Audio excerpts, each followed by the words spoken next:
ಮೈಸೂರು ಚಾಮರಾಜನಗರ ಜಿಲ್ಲೆಯಲ್ಲಿ ಮಾನವ ಮತ್ತು ವನ್ಯಪ್ರಾಣಿ ಸಂಘರ್ಷ ಹೊಸದೇನಲ್ಲ. ಇದು ಬಹಳ ತಲೆಮಾರುಗಳಿಂದಲೇ ನಡ್ಕೊಂಡು ಬಂದಿರೋದು. ಅರಣ್ಯ ಸಚಿವ ಖಂಡ್ರೆ ಅವರ ನೇತೃತ್ವದಲ್ಲಿ ಹೈವೋಲ್ಟೇಜ್ ಸಭೆಯನ್ನ ಮಾಡಿದ್ದಾರೆ. ಚಾಮರಾಜನಗರದ ಜಿಲ್ಲಾ ಪಂಚಾಯಿತಿ ಕೆಡಿಪಿ ಸಭಾಂಗಣದಲ್ಲಿ ನಡೆದ ಸಭೆಯಲ್ಲಿ ಉಸ್ತುವಾರಿ ಸಚಿವ ವೆಂಕಟೇಶ್ ಸೇರಿದಂತೆ ಶಾಸಕರು, ಅಧಿಕಾರಿಗಳೆಲ್ಲ ಅದರಲ್ಲಿ ಭಾಗಿಯಾದರು. ಸಭೆಯಲ್ಲಿ ಅರಣ್ಯ ಸಚಿವರ ವಿರುದ್ಧ ರೈತರ ಆಕ್ರೋಶ ಹೊರಹಾಕಿದ್ರು. ಏನು ಹುಲಿ ಹತ್ಯೆ ಹಾಗೂ ರೈತರ ಸಾವಿಗೆ ಸರ್ಕಾರವೇ ಜವಾಬ್ದಾರಿ, ಅರಣ್ಯ ಸಚಿವರೇ ನೈತಿಕ ಹೊಣೆ ಹೊತ್ತು ರಾಜೀನಾಮೆ ಕೊಡಬೇಕು, ಅರಣ್ಯಾಧಿಕಾರಿಗಳನ್ನು ಸಸ್ಪೆಂಡ್ ಮಾಡಿ ಜೈಲಿಗೆ ಕಳಿಸಬೇಕು ಅಂತ ಹೇಳಿದ್ದಾರೆ. ಅಕ್ರಮ ರೆಸಾರ್ಟು, ಕಾಡಂಚಿನಲ್ಲಿ ಗಣಿಗಾರಿಕೆ ನಿಷೇಧಿಸಬೇಕು, ಮಲೆಮಹದೇಶ್ವರ ವನ್ಯಧಾಮ ಹುಲಿ ಸಂರಕ್ಷಿತ ಪ್ರದೇಶ ಮಾಡೋದು ಬೇಡ ಅಂತ ರೈತರು ಒತ್ತಾಯಿಸಿದರು. ಹೀಗಾಗಿ ಮಾನವ ವನ್ಯಜೀವಿ ಸಂಘರ್ಷ ತಹಬದಿಗೆ ಬಾರದಿದ್ರೆ ಬಂಡೀಪುರದಲ್ಲಿ ಸಫಾರಿ ಸಂಪೂರ್ಣ ಬಂದ್ ಮಾಡುವ ಬಗ್ಗೆ ಅಧಿಕಾರಿಗಳಿಗೆ ಈಶ್ವರ್ ಖಂಡ್ರೆ ಅವರು ಸೂಚಿಸಿದ್ದಾರೆ. ಸಫಾರಿಗೆ ನಿಯೋಜಿಸಿರುವ ಸಿಬ್ಬಂದಿಯನ್ನೇ ಸಂಘರ್ಷದ ಪ್ರದೇಶಗಳಿಗೆ ನಿಯೋಜಿಸಬೇಕಾಗತ್ತೆ. ಅರಣ್ಯ, ಪೊಲೀಸ್, ಕಂದಾಯ ಇಲಾಖೆ ಸಮನ್ವಯದಿಂದ ಕಾರ್ಯನಿರ್ವಹಿಸಿ ಅಂತ ಸೂಚನೆ ಕೊಟ್ಟರು. ಮಲೆನಾಡಿನಲ್ಲಿ ಆನೆ ದಾಳಿಗೆ 2 ಸಾವು ಕೇಸ್ ಸಂಬಂಧ ಕಾಡಾನೆ ಸೆರೆಗಾಗಿ ನಾಳೆಯಿಂದ ಕಾರ್ಯಾಚರಣೆ ಆರಂಭವಾಗುತ್ತೆ. ಇವತ್ತು ಶೃಂಗೇರಿ ತಾಲೂಕಿನ ಕೆರೆಕಟ್ಟೆ ಚೆಕ್ಪೋಸ್ಟ್ ಬಳಿ ಏಕಲವ್ಯ, ಧನಂಜಯ, ಪ್ರಶಾಂತ್ ಹಾಗೂ ಹರ್ಷ ಸೇರಿ 6 ಆನೆಗಳು ತೆರಳಿವೆ. ಈ ಮಧ್ಯೆ ಖಾನಾಪುರದ ಸುಳೆಗಾಳಿ ಗ್ರಾಮದಲ್ಲಿ ವಿದ್ಯುತ್ ಸ್ಪರ್ಶಿಸಿ 2 ಕಾಡಾನೆಗಳು ಸಾವನ್ನಪ್ಪಿವೆ ಅಂತೆ. ಸಚಿವರು ನೀವು ಚಾಮರಾಜ ಜಿಲ್ಲೆ 4 ವೈಲ್ಡ್ ಲೈಫ್ ಇದೆ, 2 ಟೈಗರ್ ರಿಸರ್ವ್ ಇದೆ. ಹುಲಿಗಳಾಗಲಿ ಮನುಷ್ಯರಾಗಲಿ ಸಹಾಯಕ್ಕೆ ಬಗ್ಗೆ ಎಲ್ಲರೂ ಕಾರಣ. ಅದಕ್ಕೆ ಸರ್ಕಾರದ ಜವಾಬ್ದಾರು, ಸಂಬಂಧಪಟ್ಟ ಮಿನಿಸ್ಟ್ರು ಜವಾಬ್ದಾರು. 8 ಹುಲಿ ಸಾಮಾನ್ಯವಲ್ಲ, ರೈತರು ಸಾಮಾನ್ಯ. ಅದಕ್ಕೆ ನಾನು ಹೇಳೋದು ಸಂಬಂಧಪಟ್ಟ ಸಚಿವರೇ ರಾಜೀನಾಮೆ ಕೊಡಬೇಕಾಯ್ತು. ಇಷ್ಟೊತ್ತಿಗೆ ತನಿಖಾ ವರದಿ ಕೊಟ್ಟಿದ್ದಾರೆ, ಅದ್ರ ಮೇಲೆ ಈಗಾಗಲೇ ಕ್ರಮ ತೆಗೆದುಕೊಳ್ಳಿ ಅಂತ ಹೇಳಿದ್ದೇನೆ. ಹುಲಿ ಸಂರಕ್ಷಿತ ಪ್ರದೇಶ ಮಾಡಲಿಕ್ಕೆ ಇವತ್ತು ಈ ಸಭೆಯಲ್ಲಿ ಶಾಸಕರ ಒಂದು ಅಭಿಪ್ರಾಯವನ್ನು ನಾನು ತೆಗೆದುಕೊಳ್ತೇನೆ ಮತ್ತು ಜನಾಭಿಪ್ರಾಯವನ್ನು ಸಂಗ್ರಹಣೆ ಮಾಡ್ತೀವಿ. ಅವರೆಲ್ಲರ ಅಭಿಪ್ರಾಯವನ್ನು ತೆಗೆದುಕೊಂಡೇ ಮುಂದಿನ ಕ್ರಮ ತಗೊಳ್ತೀವಿ. ಇವತ್ತಿನ ಸಭೆಯಲ್ಲಿ ರೈತರು ಬಹಳ ಅದ್ಭುತವಾದಂತಹ ಮಾತಾಡಿದ್ದಾರೆ. ನಾನು ನೋಡ್ತಾ ಕೂತಿದ್ದೆ ಅವರ ಮಾತುಗಳನ್ನ.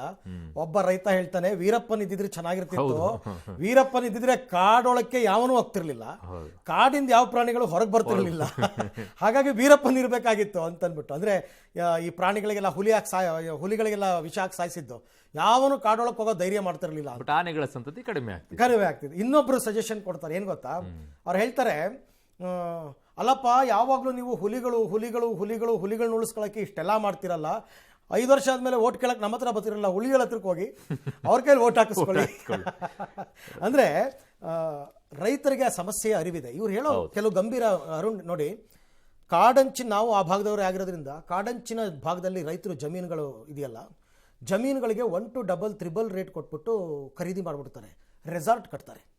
ಕಬಿನಿ ಬ್ಯಾಕ್ ವಾಟರ್ನಲ್ಲಿ ಅದೇ ಆಗಿರೋದು, ಬಂಡೀಪುರದಲ್ಲಿ ಅದೇ ಆಗಿರೋದು, ಎಲ್ಲ ರೆಸಾರ್ಟ್ ಕಟ್ತಾರೆ.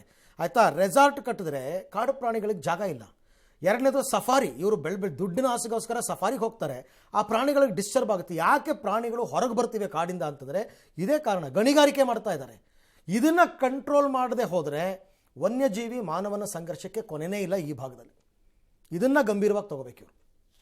ಎಸ್, ಬಟ್ ಈ ಸಭೆ ಇದೆಯಲ್ಲ ಅರವಿಂದ್, ಈ ಸಭೆ ಸ್ವಲ್ಪ ಅರ್ಲಿ ಮಾಡಬೇಕಾಗಿತ್ತು ಅಂತ ನಂದು. ಹೌದು, ಅರ್ಲಿ ಮಾಡಬೇಕಾಗಿದ್ದು.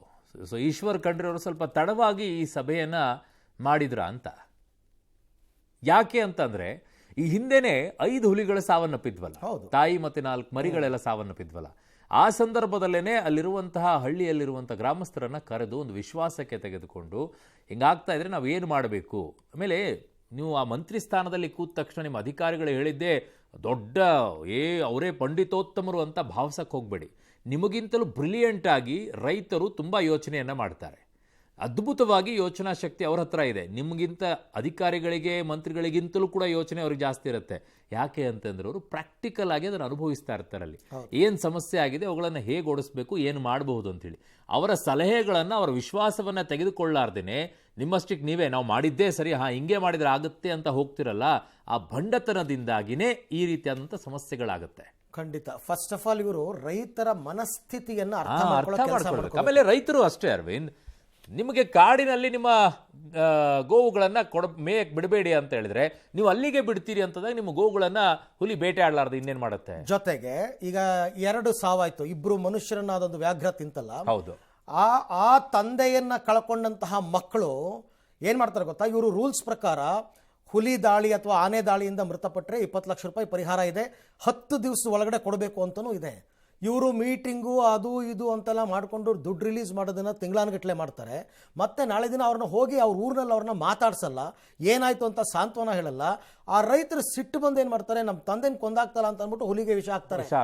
ಮೊದಲು ಅವ್ರನ್ನ ವಿಶ್ವಾಸಕ್ಕೆ ತಗೊಳ್ಳಿ ನೀವು. ಎಸ್ ಇದನ್ನ ಮಂತ್ರಿಗಳು ಮಾಡಬೇಕು ಅಂತ ನಾನು ಹೇಳಲ್ಲ, ಅಧಿಕಾರಿಗಳೇ ಮಾಡಬೇಕು ಅಂತ. DFO ಇರೋದು ಯಾಕೆ? ಸ್ಥಳೀಯವಾಗಿರುವಂತ ಫಾರೆಸ್ಟ್ ಆಫೀಸರ್ಗಳ ಅತ್ಯಂತ ಮುಖ್ಯವಾಗಿರುವಂತ ಕರ್ತವ್ಯ. ಕೇವಲ ಕಾಡಲ್ಲಿ ಕೂತ್ಕೊಂಡ್ಬಿಟ್ಟು ನಾನು ಆಫೀಸರ್ ಅಂತ ಹೇಳ್ಬಿಟ್ಟು ಅದನ್ನು ಮ್ಯಾನೇಜ್ ಮಾಡ್ತೀನಿ ಅನ್ನೋದಲ್ಲ. ಈ ರೀತಿಯಾದಂಥ ಸಂದರ್ಭದಲ್ಲಿ ಆ ಗ್ರಾಮಸ್ಥರನ್ನು ವಿಶ್ವಾಸಕ್ಕೆ ತೆಗೆದುಕೊಂಡು ಎಂತೆಂಥ DFOಗಳಿದ್ದರಿ, ನಾನು ಒಂದು ಹೆಸರು ತೊಗೊಂಡ್ಬಿಟ್ರೆ ಭಾಳ ಕಷ್ಟ ಆಗ್ಬಿಡುತ್ತೆ, 1-2-3 ಹೆಸರುಗಳನ್ನು.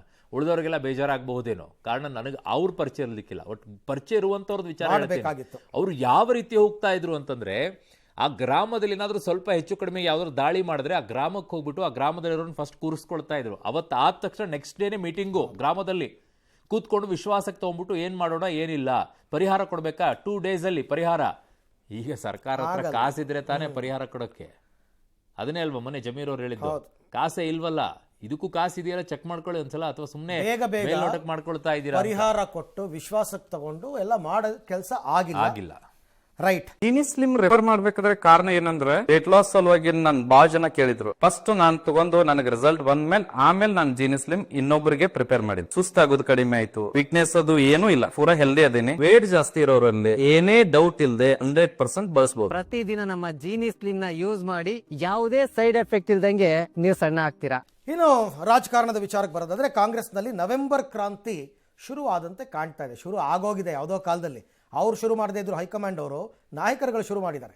ನಾಯಕತ್ವ ಬದಲಾವಣೆ ವಿಚಾರವಾಗಿ ಯಾರೂ ದಣಿವಾಗೋದು ಬೇಡ, ಕ್ರಾಂತಿ ಬಗ್ಗೆ ನಾನು CM ಮಾತನಾಡಿದ್ರಷ್ಟೇ ಅಧಿಕೃತ, ಅದಕ್ಕಷ್ಟೇ ಬೆಲೆ, ನಾವಿಬ್ಬರು ಏನು ಮಾತನಾಡ್ಕೊಂಡಿದ್ದೀವೋ ಅದರಂತೆ ನಡೆದುಕೊಳ್ತೀವಿ ಅಂತ DK ಶಿವಕುಮಾರ್ ನಿನ್ನೆ ಹೇಳಿದರು. DK ಹೇಳಿಕೆ ನಡುವೆನೂ ಕೂಡ ಕಾಂಗ್ರೆಸ್ ನಾಯಕರ ದೆಹಲಿ ಭೇಟಿ ಪರ್ವ ಮುಂದುವರೆದಿದೆ. DKಶಿ, ಕೃಷ್ಣ ಬೈರೇಗೌಡ, ದಿನೇಶ್ ಗುಂಡೂರಾವ್ ಭೇಟಿ ಬೆನ್ನಲ್ಲೇ ಸಚಿವ ಸತೀಶ್ ಜಾರಕಿಹೊಳಿ ಕೂಡ ನಾಳೆ ದೆಹಲಿಗೆ ಹೋಗ್ತಾ ಇದ್ದಾರೆ. AICC ಅಧ್ಯಕ್ಷ ಖರ್ಗೆ ಅವರನ್ನ ಭೇಟಿ ಆಗ್ತಿದ್ದಾರೆ. KPCC ಅಧ್ಯಕ್ಷ ಸ್ಥಾನದ ಬದಲಾವಣೆ, ಪಕ್ಷದ ವಿದ್ಯಮಾನಗಳ ಬಗ್ಗೆ ಚರ್ಚೆ ನಡೆಸ್ತಾರೆ ಅಂತ ಹೇಳಲಾಗ್ತಾ ಇದೆ.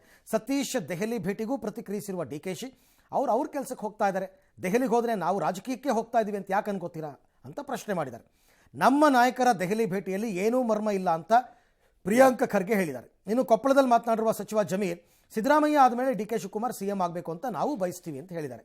ಈ ಮಧ್ಯೆ ಸಾಮಾಜಿಕ ಜಾಲತಾಣದಲ್ಲಿ ರಾಮಲಿಂಗಾರೆಡ್ಡಿ ಫಾರ್ CM ಅಭಿಯಾನ ನಡೀತಾ ಇದೆ. ಇದು ನನ್ನ ಗಮನಕ್ಕೆ ಬಂದಿದೆ, ಆದರೆ ರಾಜ್ಯದಲ್ಲಿ ಪ್ರಸ್ತುತ CM ಸ್ಥಾನ ಖಾಲಿ ಇಲ್ಲ, ನಾನು CM ಸ್ಥಾನದ ಆಕಾಂಕ್ಷಿನೂ ಅಲ್ಲ ಅಂತ ರಾಮಲಿಂಗಾರೆಡ್ಡಿ ಅವರು ಎಕ್ಸ್ನಲ್ಲಿ ಸ್ಪಷ್ಟಪಡಿಸಿದ್ದಾರೆ. ಕೆಲಸಕ್ಕೆ ಹೋಗ್ತಾ ಇರ್ತಾರೆ ನಾಯಕರುಗಳು, 5ಕ್ಕೋ 6ಕ್ಕೋ. ನಾನು ಬಿಹಾರ್ಗೆ ಹೋಗಬೇಕಾಗಿದೆ. ನಮ್ಮ ಸೆಂಟ್ರಲ್ ಯೂನಿಯನ್ ಮಿನಿಸ್ಟ್ರು ಬೇರೆ ಒಂದು ಮೀಟಿಂಗ್ ಕರೆದುಬಿಟ್ಟವ್ರೆ. ಇನ್ನೊಂದಿನ ಮಧ್ಯ ಈ ನಮ್ಮ ಕಾವೇರಿದು ಕೇಸ್ ಬಂದ್ಬಿಟ್ಟಿದೆ. 5ನೇ ತಾರೀಕು ನನ್ನೊಂದು ಬುಕ್ ರಿಲೀಸ್ ಇದೆ. ಈ ಹೋದ ತಕ್ಷಣ ನಾವು ರಾಜಕೀಯಕ್ಕೆ ಹೋಗ್ತೀವಿ ಅಂತ ನೀವು ಹೋಗಿ ಬರ್ಲಿ ಬಿಡಿ. ನಾವು ಮಾತನಾಡ್ಕೊಂಡಿದೀವಿ, ಮತ್ತಾಯ್ತು, ಮುಗೀತಲ್ಲ. ಮಾತನಾಡ್ಕೊಂಡಿರೋ ಸತ್ಯ DK ಸಾಹೇಬ್ರು ಹೇಳಿದ್ರಲ್ಲ, ಮುಗೀತು. ಸಿದ್ದರಾಮಯ್ಯ ಸಾಹೇಬ್ರು ಏನು ಹೇಳಿದ್ರು ಅದಕ್ಕೆ?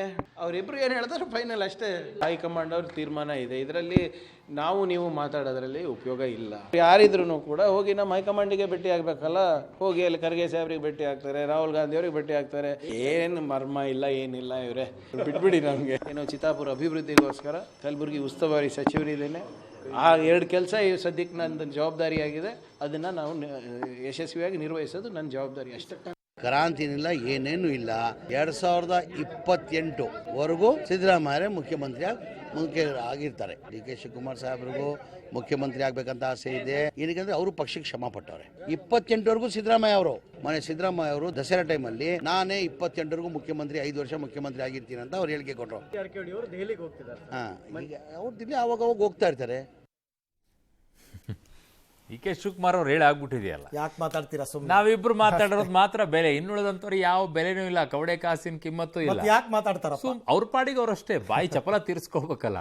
28ರವರೆಗೂ ಸಿದ್ದರಾಮಯ್ಯನವರು CM ಅಂತೇಳಿ ಜಮೀರ್ ಅವರು ನೀವೇನು ಹೇಳಿದ ತಕ್ಷಣ ಆಗ್ಬಿಡ್ತಾರ? ಅವರು ಸಿದ್ದರಾಮಯ್ಯನವರು ಹೇಳಿದ್ದಾರೆ, ಹೈಕಮಾಂಡ್ ಏನ್ ಹೇಳುತ್ತೆ ಅದಕ್ಕೆ ತಕ್ಕಾಗಿ ನಡ್ಕೊಳ್ತಾರೆ. ಸಿದ್ದರಾಮಯ್ಯನವರು 28 ತನಕ CM ಇದ್ರೆ ನನ್ನ ಸ್ಥಾನ ಭದ್ರ ಅಂತ, ಅದು ಒಂದು ಕುರ್ಚಿ ಗಟ್ಟಿಯಾಗಿರುತ್ತೆ ಅಂತ, ಇಲ್ಲಾಂದ್ರೆ ಅಳಗಾಡ್ತಾ ಇರುತ್ತೆ. ನಾಳೆ ಹೆಚ್ಚು ಕಡಿಮೆ ಆಗ್ಬಿಟ್ರೆ ಕಷ್ಟ. ಇರ್ಲಿ. ಇನ್ನು ರಾಜ್ಯದಲ್ಲಿ RSSಗೆ ಅಂಕುಶ ಹಾಕೋಕೆ ಕಾಂಗ್ರೆಸ್ ಸರ್ಕಾರ ಪ್ರಯತ್ನ ಮಾಡ್ತಾ ಇರುವಾಗಲೇ ನಾಳೆ ಬೆಳಗ್ಗೆ 9 ಗಂಟೆಗೆ ಬೆಂಗಳೂರಿನಲ್ಲಿ RSS BJP ನಾಯಕರ ಬೈಠಕ್ ನಡೆಯುತ್ತಂತೆ.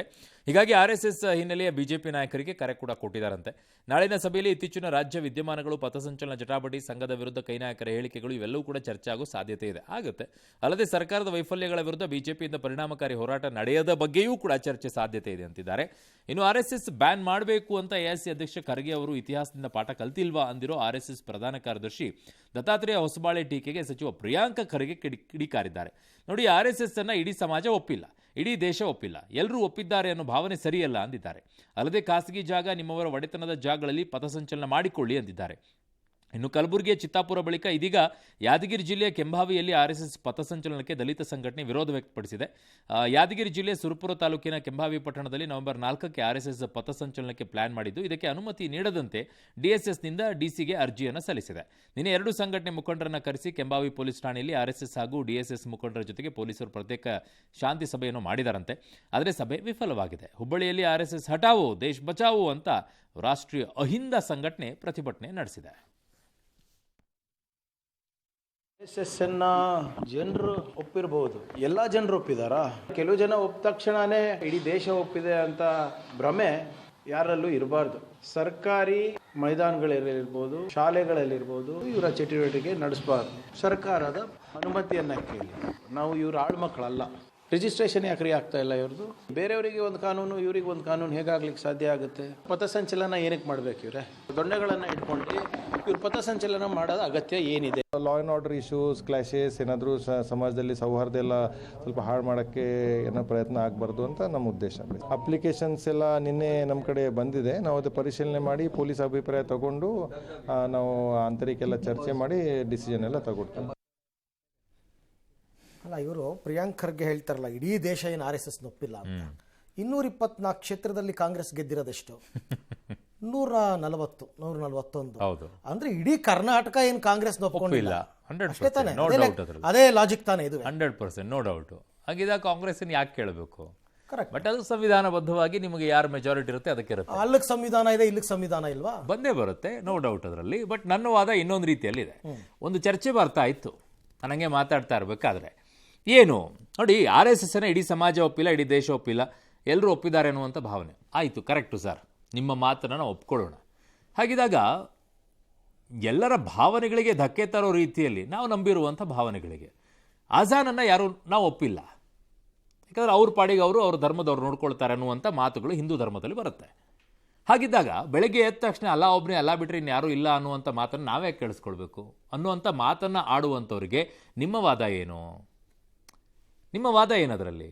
ಹೌದು, ಬೆಳಗ್ಗೆ ಎದ್ದ ತಕ್ಷಣ ಅದನ್ನು ಅಜಾನ್ ಯಾಕೆ ಕೇಳಬೇಕು? ನಾವು ನಮ್ಮ ದೇವ್ರನ್ನ ನಾವು ಪೂಜೆ ಮಾಡ್ತಾ ಇರ್ತೀವಪ್ಪ, ಅಲ್ಲ ಒಬ್ಬನೇ ಅಲ್ಲ ಬಿಟ್ಟರೆ ಇನ್ಯಾರೂ ಇಲ್ಲ ಅಂತ ಕೇಳಿಸ್ಕೊಳ್ಳೋದೇವ್ರು. ಅದನ್ನೆಲ್ಲರೂ ಒಪ್ಕೊಂಡಿದ್ದಾರಾ?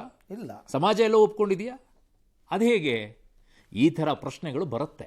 100% ತಿರುಗಿ ನಿಂತ್ಕೊಳ್ಳುತ್ತೆ. ಕಾರಣ, ನೀವು ಹಾಕಿರುವಂಥ ಗಾಳದಲ್ಲಿ ಒಂದೇ ಮೀನು ಬೀಳಬಹುದು, ಆದರೆ ಆ ಮೀನು ಯಾವುದು ಅನ್ನೋದ್ರ ಮೇಲೆ ಡಿಪೆಂಡ್ ಆಗುತ್ತೆ. ತಿನ್ನೋಕ್ಕೆ ಯೋಗ್ಯನೋ ಅಥವಾ ತಿನ್ನೋಕ್ಕೆ ಯೋಗ್ಯ ಅಲ್ವೋ ಅನ್ನುವಂಥದ್ದನ್ನು ನೋಡಬೇಕಾಗತ್ತೆ. ನೀವು ಹಾಕಕ್ಕೆ ನೋಡ್ತಾ ಇದ್ದೀರಾ ಗಾಳವನ್ನು.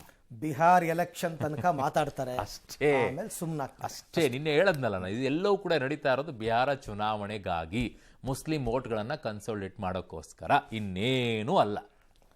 ರೈಟ್. ಇನ್ನು ಬೆಂಗಳೂರಿನಲ್ಲಿ ತಡರಾತ್ರಿ ಭೀಕರ ಅಪಘಾತವೊಂದು ಸಂಭವಿಸಿದೆ. ಅತಿ ವೇಗವಾಗಿ ಬಂದ ಆಂಬ್ಯುಲೆನ್ಸ್ 3 ಬೈಕ್ಗಳಿಗೆ ಡಿಕ್ಕಿ ಹೊಡೆದಿದ್ದು ದಂಪತಿ ಸ್ಥಳದಲ್ಲೇ ಸಾವನ್ನಪ್ಪಿದ್ದಾರೆ. ಶಾಂತಿನಗರ ಡಬಲ್ ರೋಡ್ನ ಸಿಗ್ನಲ್ನಲ್ಲಿ ಬೈಕ್ ಸವಾರರು ನಿಂತಿದ್ದಾಗ ಆಂಬ್ಯುಲೆನ್ಸ್ ಡಿಕ್ಕಿ ಹೊಡೆದಿದೆ. ಡಿಕ್ಕಿಯ ರಭಸಕ್ಕೆ 3 ಬೈಕ್ಗಳು ಜಖಮಾಗಿದೆ. ಜೊತೆಗೆ ಬೈಕ್ನಲ್ಲಿದ್ದ ಇಸ್ಮಾಯಿಲ್ ಹಾಗೂ ಸಬೀನಾ ಬಾನು ದಂಪತಿ ಸ್ಥಳದಲ್ಲೇ ಉಸಿರು ಚೆಲ್ಲಿದ್ದಾರೆ. ಖಾಸಗಿ ಆಸ್ಪತ್ರೆಯ ಆಂಬ್ಯುಲೆನ್ಸ್ನಲ್ಲಿ ಯಾವೊಬ್ಬ ರೋಗಿ ಇಲ್ದಿದ್ರೂ ವೇಗವಾಗಿ ಬಂದಿದ್ದಾನೆ. ವಾಹನ ನಿಯಂತ್ರಣಕ್ಕೆ ಸಿಗದ ಹಿನ್ನೆಲೆಯಲ್ಲಿ ಏಕಾಏಕಿ ಸಿಗ್ನಲ್ನಲ್ಲಿ ಮುಂದೆ ನಿಂತಿದ್ದ ಬೈಕ್ಗಳಿಗೆ ಡಿಕ್ಕಿ ಹೊಡೆದು ಇಬ್ಬರನ್ನ ಬಲಿ ಪಡೆದಿದ್ದಾನೆ. ಅಲ್ಲದೆ ಬೈಕ್ ಸಮೇತ ಸುಮಾರು 200 ಮೀಟರ್ ಎಳ್ಕೊಂಡು ಹೋಗಿದ್ದಾನೆ. ಘಟನೆಯಲ್ಲಿ ಸಿದ್ದಿಕ್ ಮತ್ತು ಮೊಹಮ್ಮದ್ ರಯಾನ್ ಅವರಿಗೆ ಗಂಭೀರ ಗಾಯವಾಗಿದೆ. ಆಸ್ಪತ್ರೆಗೆ ದಾಖಲಾಗಿದ್ದಾರೆ. ಈ ಘಟನೆಯಿಂದ ರೊಚ್ಚಿಗೆದ್ದ ಸ್ಥಳೀಯರು ಆಂಬ್ಯುಲೆನ್ಸ್ ಪಲ್ಟಿ ಮಾಡಿ ಆಕ್ರೋಶ ಹೊರಹಾಕಿದ್ದಾರೆ. ಇನ್ನು ಅಪಘಾತ ನಡೆಸಿದ ಆಂಬ್ಯುಲೆನ್ಸ್ ಚಾಲಕ ಅಶೋಕ್ನನ್ನ ವಿಲ್ಸನ್ ಗಾರ್ಡನ್ ಟ್ರಾಫಿಕ್ ಪೊಲೀಸರು ವಶಕ್ಕೆ ಪಡೆದಿದ್ದು ವಿಚಾರಣೆ ನಡೆಸ್ತಾ ಇದ್ದಾರೆ.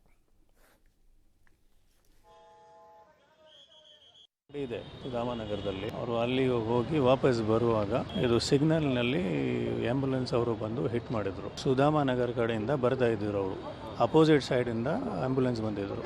ಆಂಬ್ಯುಲೆನ್ಸ್ ಯಾವ ರೀತಿ ಬಂತು ಇಲ್ಲ, ಅದೇ ಘಟನೆ ಆಗಿರೋದು ಹಿಂಗ್ ಬಂದು ಹಿಂಗ್ ಹೊಡೆದಿರೋದು. ಇಲ್ಲಿ ವೈರ್ ಎಲ್ಲ ಕಟ್ ಆಗಿದೆ, 3 ಜನ ಸಾವಪ್ಪಿದ್ದಾರೆ ಸರ್. ಒಂದು ಮಗು ಹೋಗಿದೆ, 2 ಇದು ಹೋಗಿದೆ. ಬಟ್ಟೆ ವ್ಯಾಪಾರ ಮಾಡೋರು, ಅಲ್ಲಿ ಮೆದ್ಲು ಗಿದ್ಲು ಎಲ್ಲ ಕಾಣಿಸ್ತಾ ಇದೆ. ವೇಗವಾಗಿ ಬಂದಿದೆ, ಆಲ್ರೆಡಿ ಅಲ್ಲಿ ಚೆಕಿಂಗ್ ಇದ್ದಾರೆ, ಡ್ರಿಂಕ್ ಅಂಡ್ ಡ್ರೈವ್. ಇಲ್ಲಿ ಲಾ ಅಂಡ್ ಆರ್ಡರ್ ಚೆಕಿಂಗ್ ಇದ್ದಾರೆ, ಅಷ್ಟು ವೇಗವಾಗಿ ಬರೋಗಿದ್ದಾರೆ. ಹಿಂಗೆ ಆಗೋದಕ್ಕೆ ಘಟನೆ ಯಾರು ಸರ್ ಮಾಡೋದು? ಹಾರ್ಟ್ ಅಟ್ಯಾಕಾ ಇಲ್ಲ ನಿಮಾನ್ಸಾ, ಏನಾದ್ರು ಎಮರ್ಜೆನ್ಸಿನಾ? ಏನಾದ್ರು ಎಮರ್ಜೆನ್ಸಿ ಇದ್ರೆ ಅವ್ರು ಕರ್ಕೊಂಬರೋದಕ್ಕೆ ಅವ್ರಿಗೆ ಇದಿದೆ. Is right, correct. ಅದು ಒಳಗಡೆ ರೋಗಿ ಇದ್ದು ಅವನು ಒನ್ ವೇಯಲ್ಲೂ ಬರಬಹುದು, ಅಥವಾ ಸಣ್ಣ ಪುಟ್ಟ ಆಕ್ಸಿಡೆಂಟ್ ಆದರೂ ಕೂಡ ಅವನಿಗೆ ಯಾವುದೇ ರೀತಿಯಾದಂಥ ಕೇಸ್ಗಳನ್ನು ಹಾಕೋದಿಲ್ಲ. ಬಟ್ ರೋಗಿ ಇಲ್ದೇನೆ ಅವ್ರು ಯಾಕೆ ಆ ಸ್ಪೀಡಲ್ಲಿ ಬಂದ? ಹೌದು, ಕುಡ್ದಿದ್ನ, ಏನು ಮಾಡಿದ್ದ ಚೆಕ್ ಮಾಡಬೇಕು ಒಂದ್ಸಲ. ಅಥವಾ ಯಾವುದಾದ್ರು ಪೇಷಂಟನ್ನು ಕರೆಯೋಕ್ಕೆ ಹೋಗ್ತಾ ಇದ್ನ ಆ ಸ್ಪೀಡಲ್ಲಿ, ಅದನ್ನು ಚೆಕ್ ಮಾಡಬೇಕು. ಬಟ್ ಅನ್ಯಾಯ ಇದು. ಒಂದು ರೋಗಿಯನ್ನು ಉಳಿಸೋಕ್ಕೆ ಇಷ್ಟು ಜನ ಸಾವಾಗುವಂಥ ಪರಿಸ್ಥಿತಿಗೆ ಅನ್ಯಾಯ.